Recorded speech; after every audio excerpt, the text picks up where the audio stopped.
Alright shredders, I'm joined today by my friend Anna. We're going to be having a look at her switchback technique, and we'll also be covering some of the common mistakes made when attempting switchback corners. So we've come up to a right-hander now, which Anna says is her less preferred side.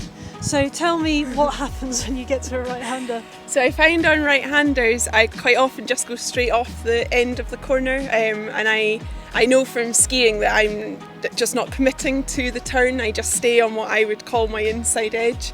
I can't also picture myself getting the timing correct, so on the turns to the left I'm much more comfortable and everything happens in a nice order, whereas turns to the right I'm thinking and I'm more robotic and it just doesn't flow, and yeah, and as I said, just shoot off the end usually. Yeah. So okay.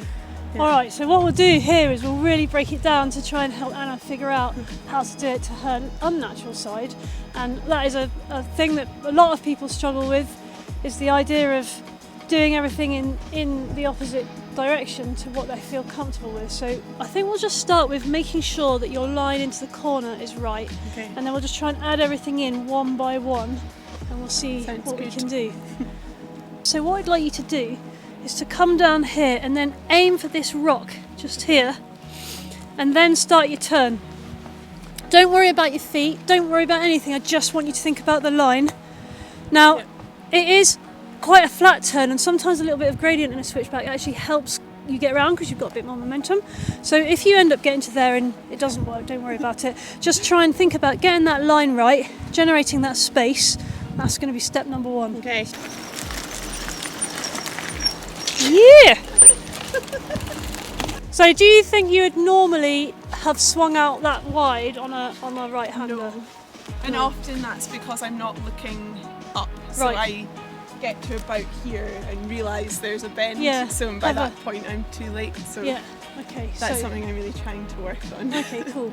But yeah, so your entry I thought looked really good, and then obviously this tree's actually really handy because it stops you from like going too close to the edge, so it's going to really focus your mind on getting around this corner. And as you came around, because you swung out, you didn't hit this rock, because this sort of thing on the inside, it could be a rock or a bank. That's why I say to swing out wide so that you don't end up catching the wheel on whatever's on the inside. I think we'll see if we can get you dropping that pedal. Okay. So do the same line again, and as we did on the corner just a minute ago, as you start to do your turn, try and get that left pedal down. So when should I be putting my foot down coming into the corner? So you keep your pedals level until the very moment where you're going to start turning. So the things happen simultaneously. You come to the corner, you start to turn, put your foot down and look around the corner all at the same time. So just leave it till the last minute. And that actually is one of those common mistakes. Often people will think to themselves, oh yes, I've got to put my outside pedal down, and they do it a little bit too early. Oh yes, like a boss! Smashed it! That was awesome! No, that was really good, and you saw how much, well, because you got stuck there last time, didn't you? Yeah, that was well good. Right, so now that you've done that, let's see if we can get you to lean the bike, and then we better go and try some tighter turns, I think. Oh God. Yes! Yeah, that was good! I mean, you were really close to the tree, but you had the lean. Yeah, I did. That felt more different than anything. Yeah. The idea of leaning is that it means you can turn tighter, so in theory you should have ended up with your wheels sort of hit and maybe there, but not quite as close to the tree as you were. But you got around a right-hander, you dropped your pedal, you leaned, all in your unnatural direction. Nice. So by breaking it down, we've made it achievable. Yep. So here we are on this right-hander, which Anna did actually get quite nicely just a minute ago. She's slightly lost her mojo, just starting to get it back again now. She's been getting muddled up with which foot to put down and which way to lean her bike, which is a common problem with people when they're doing a turn in that unnatural direction. So check out this little car park drill, which really helps with getting that like kind of down into your mind as to which way you should be doing the moves. Imagine you've got like a little slalom course, and then as you make a right hand turn, you drop the left hand pedal and lean the bike towards the right, and vice versa.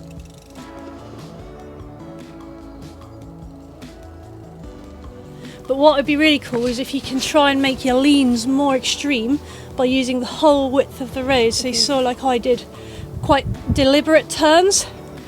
So I was using the full width of the road, and that meant I had to lean the bike loads. Okay. So give it a go like that. Yeah, that was good. Nice.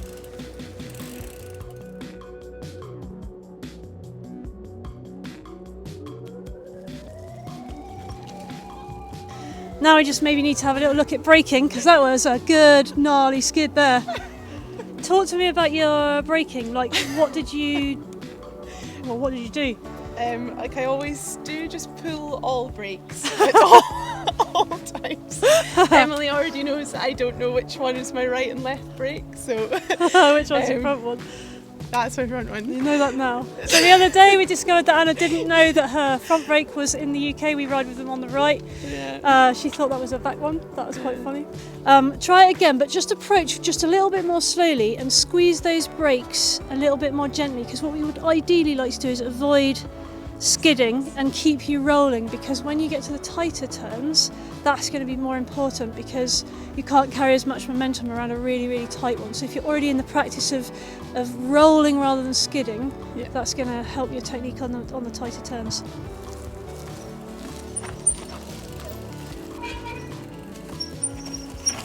Yeah, nice.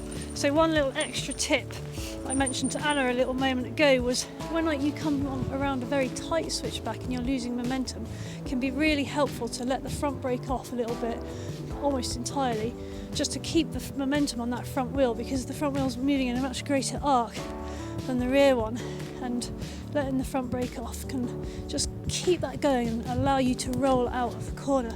So we've come to a steeper and more gnarly corner now to have a little look at. Now Anna says she's done this once before.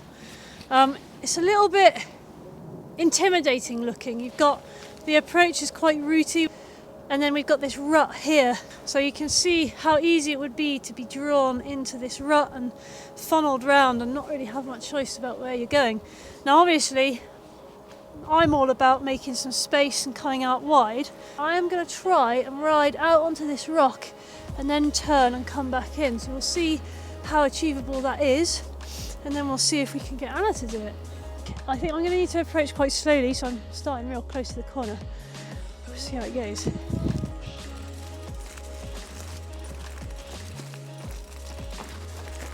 Oh yeah!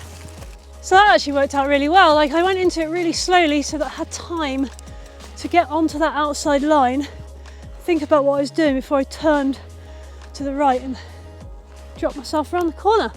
So just goes to show, if you take a little bit of time to look at the lines that are available and work out how to do them, you can make a switchback really work for you. So let's see if we can get Anna around it. And then when I did it, I was aiming to come over this, and then you can aim for the piece of stone there where it's level with dirt.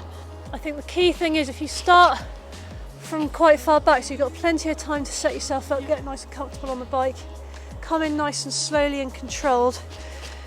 Make sure that you get across on this route. So this is the one time where I'm going to say it's okay to look at where your front wheel's going. Look at that route, get onto it, then start, you're doing your trajectory across.